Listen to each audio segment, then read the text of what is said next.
Protéger la santé des humains passe nécessairement par protéger celle de la planète. C'est de cette prise de conscience qu'est né le concept One Health, traduit par une seule santé.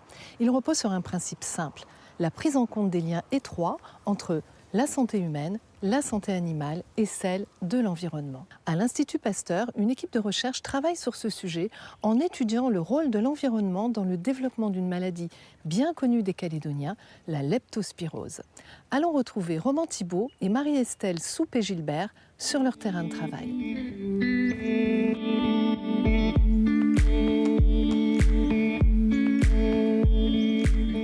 Bonjour Thibault, bonjour Marie-Estelle. Bonjour Elisabeth. Bonjour Elisabeth. Alors tous les deux, vous travaillez sur le rôle de l'environnement dans le développement de la leptospirose.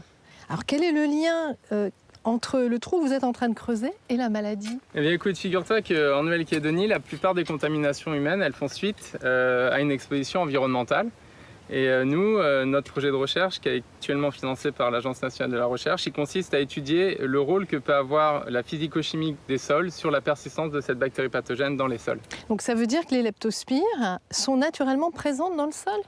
Les leptospires sont des bactéries telluriques qui sont naturellement présentes dans le sol, et au sein du clade des leptospires, on distingue des leptospires saprophytes, donc qui sont non pathogènes pour les humains et qui sont présentes dans les sols, et des bactéries pathogènes, Oui. qui elles sont également présentes dans les sols, mais qui peuvent aussi être inoculées via les animaux infectés par cette bactérie pathogène. D'accord. Alors, est-ce que ça veut dire que, par exemple, ici, dans le sud, au milieu de nulle part, s'il y a des animaux qui sont passés, comme des cochons sauvages ou des cerfs, et que je marche pieds nus, je peux potentiellement attraper la leptospirose?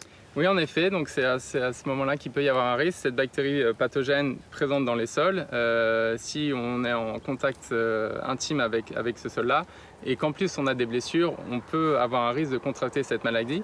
Et ce qu'on observe également, c'est qu'en Nouvelle-Calédonie, les cas humains, ils augmentent après des fortes pluies. Donc on pense que les sols, ils sont lessivés par les eaux de ruissellement. Qu'est-ce que vous faites? Vous allez vous rechercher les leptospires dans la terre? Donc tout à fait. Donc là, ce qu'on souhaite faire, c'est réaliser un prélèvement de ce sol-là, assez emblématique de la Nouvelle-Calédonie, sur roche péridotite. Et on va essayer de corréler la physico-chimie de ce sol à la survie et la persistance des bactéries pathogènes. Donc là, on essaye de décrocher une tranche de sol. Et voilà.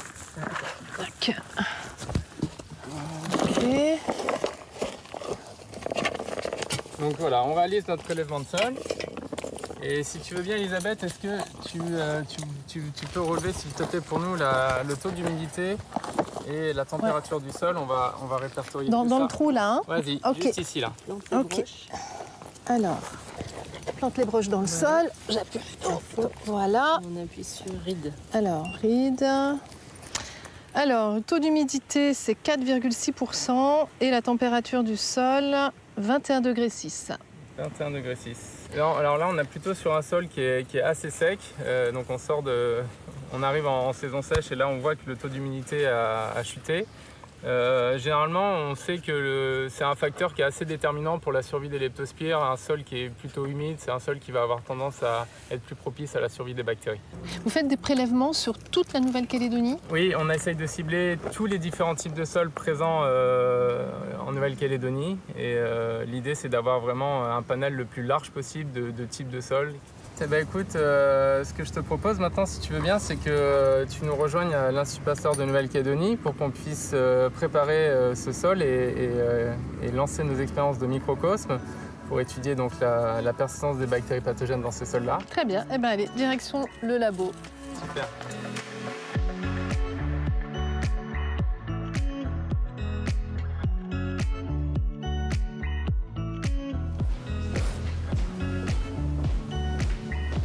Par ici, Elisabeth, donc là on va rentrer dans le laboratoire de microbiologie, c'est ici qu'on va préparer les microcosmes. Je vais te laisser rentrer et puis on va mettre des gants et une blouse pour pouvoir manipuler.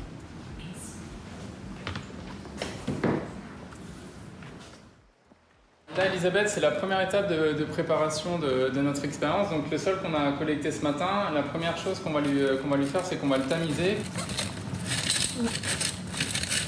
Qu'est-ce qu'on va en faire maintenant de cette terre tamisée? On va faire 3 types d'analyses dessus. On va faire une analyse chimique, donc on va analyser la composition chimique de ce sol, quels sont les éléments chimiques qui sont présents dans le sol.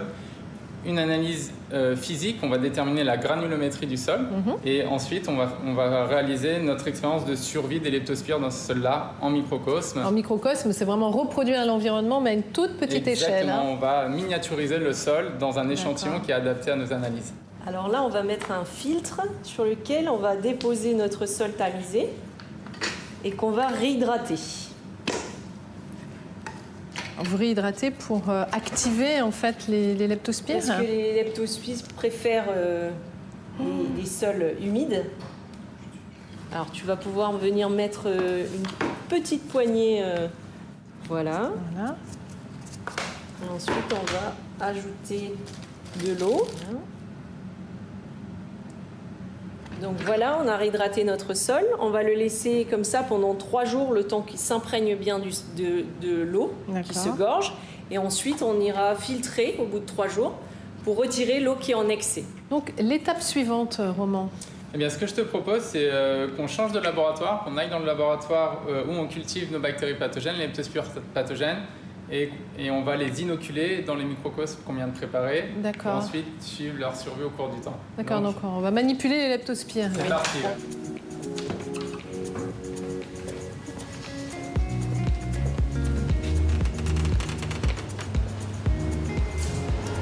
Donc ces bactéries, on les cultive dans une étuve à 30 degrés et elles sont juste ici. Ah oui. On a plusieurs souches, plusieurs espèces. Et aujourd'hui, on va travailler avec celle-ci. Donc là, ce qu'on va faire, c'est qu'on va énumérer les bactéries. Comment tu vas faire pour les compter là ? Eh bien, on va utiliser un microscope particulier qui nous permet de visualiser nos bactéries. Ok. Alors regarde Elisabeth, là on a nos leptospires.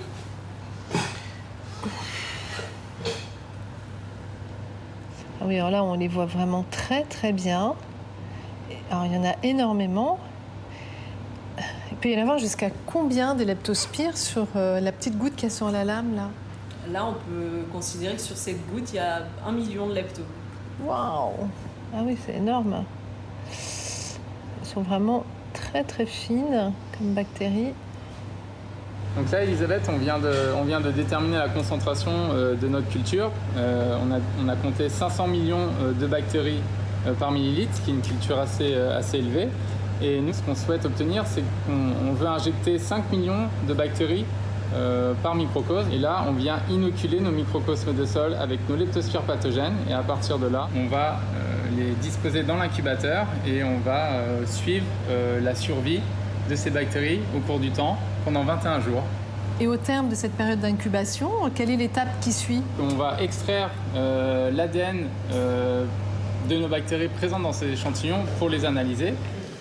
Donc là, on va procéder à l'extraction.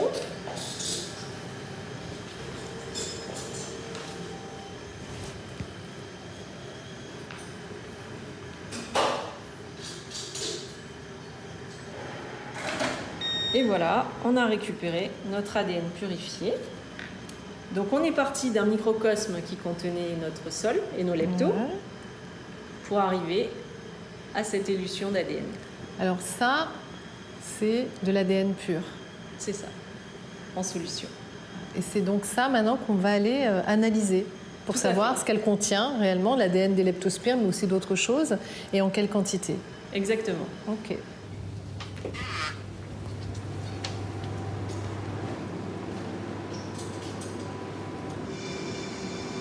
Et là, on va voir ce qui se passe sur l'écran de l'ordinateur. Alors, Roman, qu'est-ce que nous dit cette image sur l'échantillon d'ADN qui se trouve donc dans la machine ? Eh bien, la première chose qu'on peut observer, c'est qu'on a été capable d'amplifier l'ADN des leptospires dans nos échantillons. Donc, les leptospires étaient toujours présentes dans ces échantillons. Et ce qu'on peut également observer ici, c'est qu'on a une diminution du signal détecté, ce qui signifie qu'on a une diminution de la quantité de leptospires dans notre échantillon au cours du temps. D'accord. Alors, cette diminution, elle est différente en fonction du type de sol. En effet, d'après les expériences qu'on a déjà menées, on voit que cette diminution, on l'observe dans la grande majorité des sols qu'on a étudiés. En revanche, c'est la vitesse de diminution de la quantité de bactéries qui peut varier d'un sol à l'autre.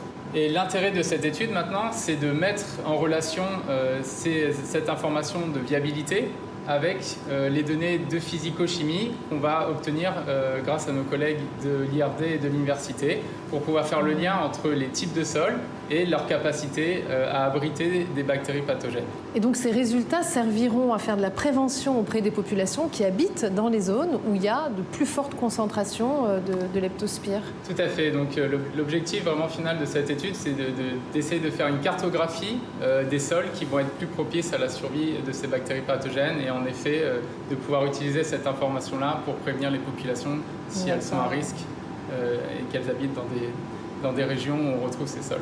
D'accord, très bien. Merci beaucoup à tous les deux. Merci Elisabeth.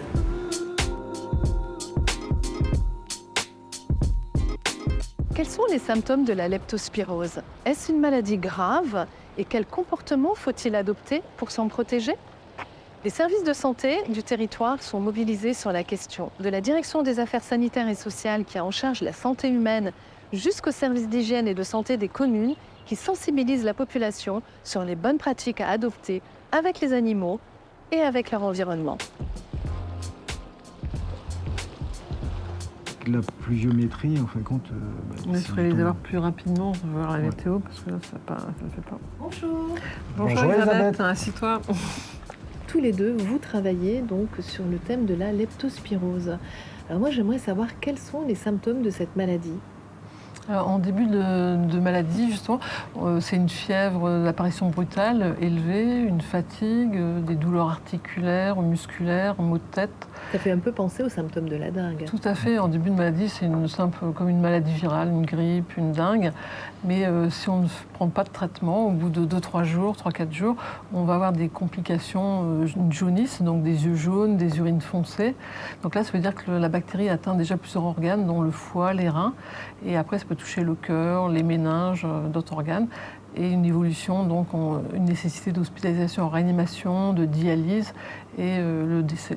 Oui, donc c'est une maladie qui est très grave. Et est-ce qu'il existe un traitement pour la soigner? Alors tout à fait. En fait, il suffit d'une prise d'antibiotiques le plus rapidement possible dès la déclaration des signes cliniques pour éviter toutes ces complications et voir les décès. Alors quel est le temps d'incubation de la leptospirose? L'incubation, c'est le délai entre la contamination et le début des signes de la maladie. Ça peut aller d'1 à 3 semaines. Donc c'est vrai qu'au bout de 3 semaines, on a oublié qu'on a pris des risques, peut-être une baignade en rivière, dans des eaux stagnantes, marcher pieds nus dans une zone humide, dans la boue, et on oublie effectivement. Donc il faut vraiment être conscient qu'on a pris un risque si on a marché pieds nus quelque part. Et puis que les animaux sont venus uriner dans cette zone, on ne sait pas forcément. Donc effectivement, c'est important de s'en souvenir. Alors, est-ce qu'il y a beaucoup de cas chaque année en Nouvelle-Calédonie, Stéphane? Chaque année, nous recensons des cas, mais tout particulièrement ces dernières années, avec justement effectivement le phénomène La Niña, donc qui nous a apporté une pluviométrie vraiment conséquente. Et à l'heure actuelle, depuis le début de l'année, donc ça fait depuis les 6 premiers mois de cette année, nous recensons 144 cas, donc 4 décès. Ça fait beaucoup, c'est énorme, 144 cas. Oui. Et alors les 4 décès qu'il y a eu, est-ce que les personnes décédées ont un profil type? Est-ce que ce sont des personnes vulnérables ou âgées ou des enfants C'est un petit peu monsieur tout le monde. Parce que parmi les 4 cas, nous recensons donc un jeune homme de 22 ans. Jusqu'à une personne de 76 ans. Donc, a priori, toute personne...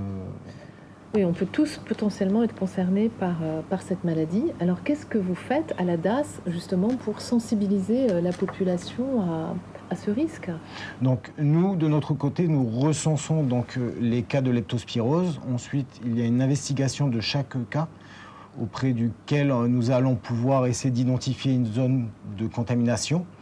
Nous apportons quelques recommandations auprès de la personne et ensuite nous transmettons le cas auprès des services techniques des différentes communes qui, eux, iront mener des actions donc, sur le terrain auprès de l'habitant ou même dans la zone concernée pour sensibiliser les gens. Alors justement, moi j'ai prévu d'aller rendre visite à l'équipe du SIVM Sud qui aujourd'hui organise une visite chez une personne qui avait déclaré un cas au sein de sa famille.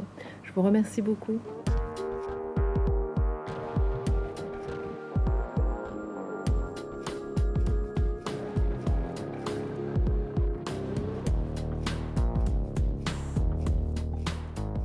Jean-Yves, je t'ai préparé les documents pour intervenir au domicile des administrés. Donc si tu peux remplir le tableau, donc le compléter avec les informations nécessaires pour retransmettre à la DAS, c'est bon pour toi? C'est bon. D'accord. Aujourd'hui, il y a Elisabeth qui va t'accompagner donc, pour la campagne de prévention. Bonjour Angelina, bonjour Jean-Yves. Bonjour Elisabeth. Alors le SIVM Sud mène des actions sur le terrain pour sensibiliser les populations locales aux maladies environnementales notamment. C'est le cas en ce moment avec la leptospirose. Alors qu'est-ce que vous faites concrètement? Donc là, nous menons donc une campagne de sensibilisation avec le retour de la période fraîche. Donc nous nous rendons dans les foyers pour justement rappeler les bonnes consignes à suivre. Et pourquoi la saison fraîche Pour quelle raison? Alors les rats, c'est comme nous, donc ils cherchent à être au chaud et donc ils se rapprochent des habitations. Ah d'accord, donc il n'y a pas que les périodes pluvieuses, en fait, il y a aussi la saison fraîche qui est une période à risque. Oui, donc les rongeurs donc, ils sont présents toute l'année. Donc il est bon de rappeler, même après la saison des pluies, qu'il faut encore se protéger et surtout là avec la saison fraîche qui arrive. D'accord. Et donc aujourd'hui, nous avons un cas, donc nous avons été informés d'un cas positif et donc nous nous rendons au domicile de Jean-Charles Moglia à Saramea. D'accord, très bien. Donc c'est avec toi Jean-Yves qu'on va faire un petit peu la vérification autour de la maison de cet habitant. Effectivement, Elisabeth, tu vas m'accompagner. Mais je te suis. Allez, on y va. Allez, bonne journée. Merci. Bon appétit à vous.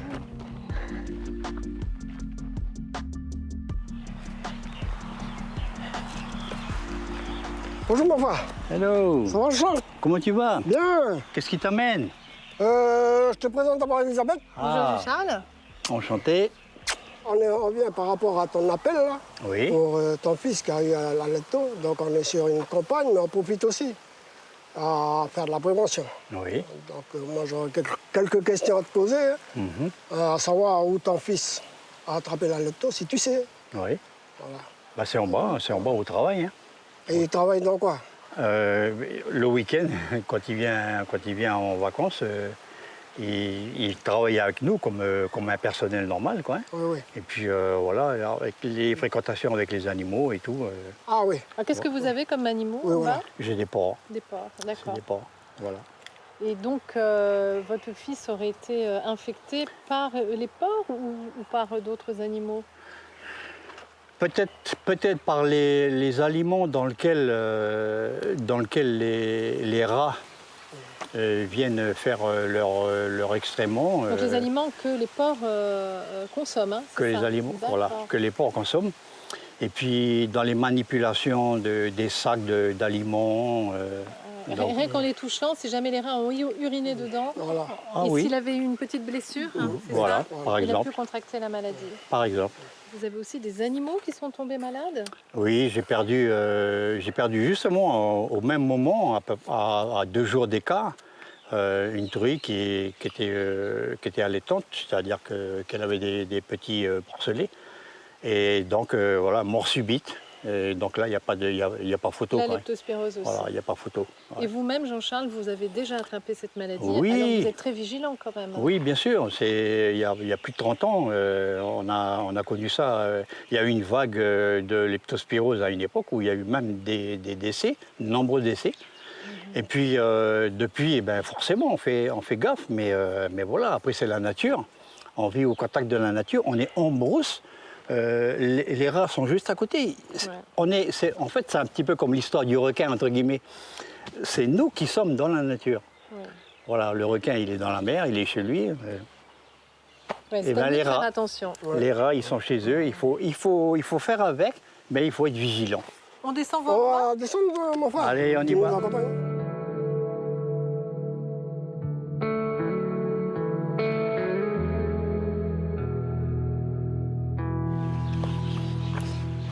Donc voilà, là, on arrive où on stocke les aliments.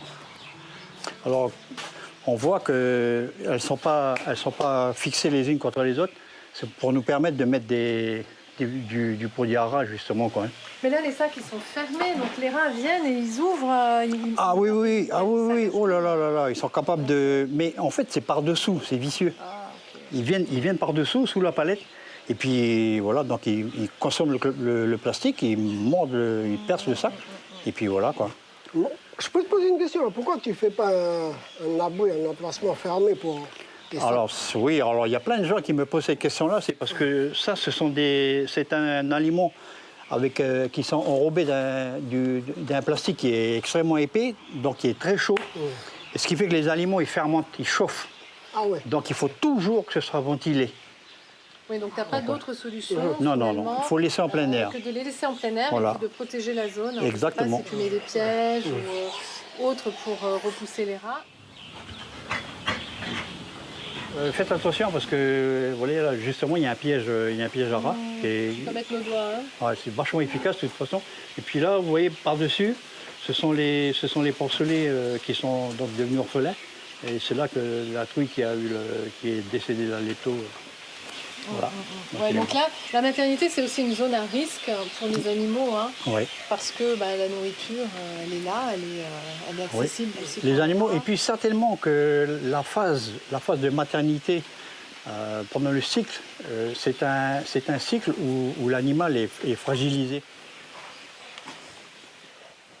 En fait, si on devait résumer les façons d'attraper cette maladie, la leptospirose, ça peut être effectivement à la maison, à cause de la présence des rats. Mais les chiens peuvent aussi nous transmettre, s'ils ne sont pas vaccinés, cette maladie. Les animaux d'élevage, mais on peut les attraper aussi sans être en contact avec ces animaux, simplement en allant se baigner à la rivière après les fortes pluies, qui auront drainé des sols dans lesquels les animaux qui ont la bactérie pathogène auront uriné, ou simplement en allant faire une randonnée. Oui, voilà. À partir du moment où on a une blessure. Une blessure, et puis tu touches n'importe quoi, tu touches sans faire attention.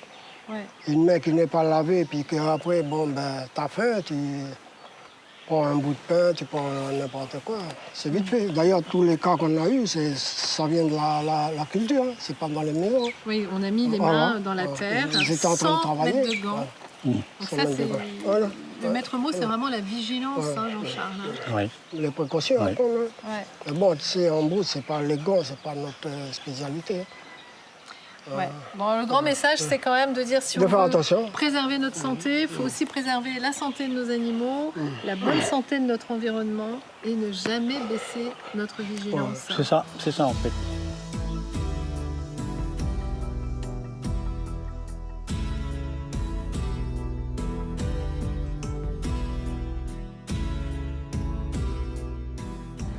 Notre bien-être, mais plus encore notre survie, dépend de la bonne santé de notre environnement.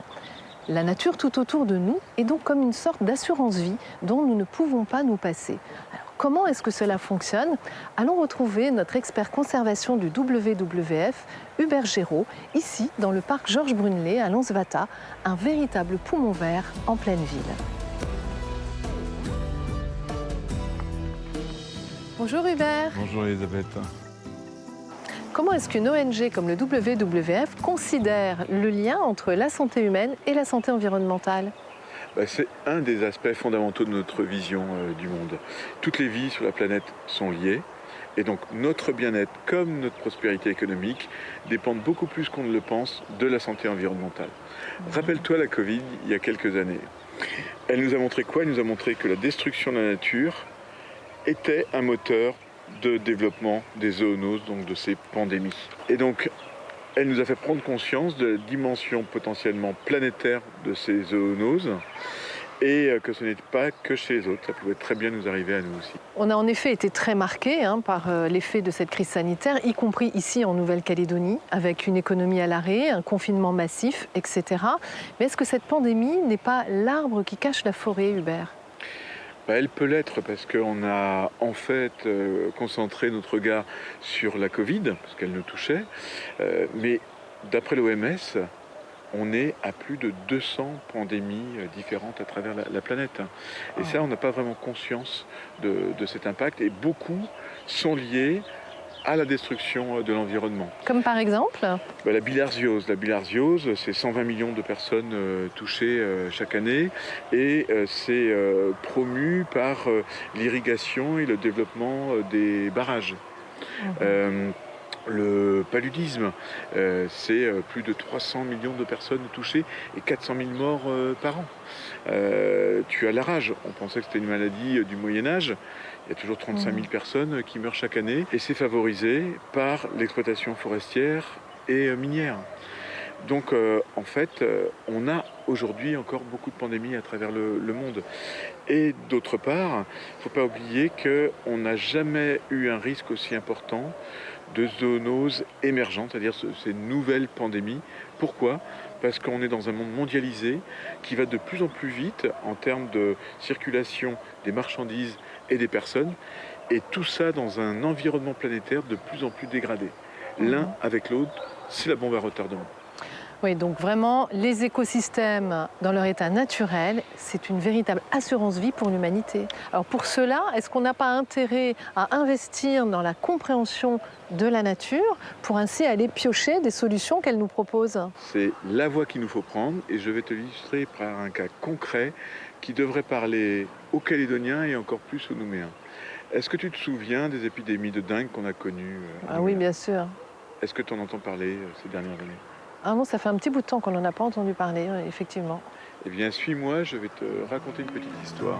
D'accord.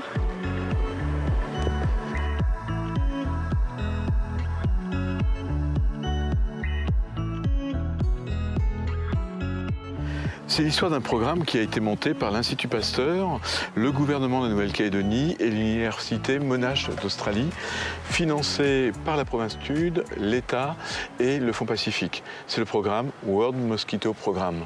Oui, en effet, il consistait à relâcher dans la nature des moustiques qu'on appelle les moustiques tigres ou l'Aedes aegypti. D'accord, qui sont reconnus pour être des vecteurs de la dengue, du Zika ou encore du chikungunya, et après leur avoir inoculé la bactérie Wolbachia. Et oui, et cette bactérie, Wolbachia, elle est naturellement présente chez les insectes. 60% des insectes qui t'entourent ont en eux cette bactérie, mais qui est complètement inoffensive pour l'homme. Par contre, cette bactérie va bloquer la transmission du virus. Donc le moustique ne peut plus diffuser la maladie. Et le programme en a relâché, grâce à ces boîtes, 12 millions sur Nouméa. Ces boîtes qu'on a vues un petit peu partout dans les quartiers de Nouméa, y compris dans les parcs, Oui. comme celui-ci. Donc désormais à Nouméa, mais également depuis peu à Dimbéa et au Mont d'Or, eh bien, les moustiques que nous avons, qui sont porteurs de cette bactérie, ne transmettent plus ni la dengue, ni le Zika, ni le chikungunya. Exactement, une solution naturelle. Et ce qui est intéressant, c'est qu'il y a un autre effet domino. C'est-à-dire que c'est super, on n'a plus la dengue, et puis aussi, on n'a plus les épandages massifs de pesticides qui étaient nocifs pour notre santé et celle de nos enfants. On balançait de la deltamétrine partout dans les rues de Nouméa. Ça, c'est complètement fini. Donc ça, c'est un point aussi positif pour notre santé. Et au-delà de ça, je suis nouméen, mais je suis aussi naturaliste. Et qu'est-ce que j'ai vu ces dernières années? Le retour de la nature dans la ville. Je vois de plus en plus de papillons sur les fleurs dans mon quartier. Et je vois également, puisque je suis branché oiseaux, de plus en plus d'oiseaux comme les échenilleurs calédoniens, les martins chasseurs, les hirondelles busières, qui sont des oiseaux qui consomment les insectes. Alors tu viens de nous raconter une très belle histoire, Hubert, qui illustre parfaitement le concept One Health, une seule santé. Respecter l'environnement, c'est aussi se respecter. Et comme le disait le médecin David Servan-Schreiber, on ne peut pas vivre en bonne santé sur une planète malade. Et je voudrais faire un parallèle avec tes propres propos, Hubert, quand tu dis « avec la nature, faisons gagnant-gagnant ». Gagnant-gagnant. Merci Hubert. Merci Elisabeth.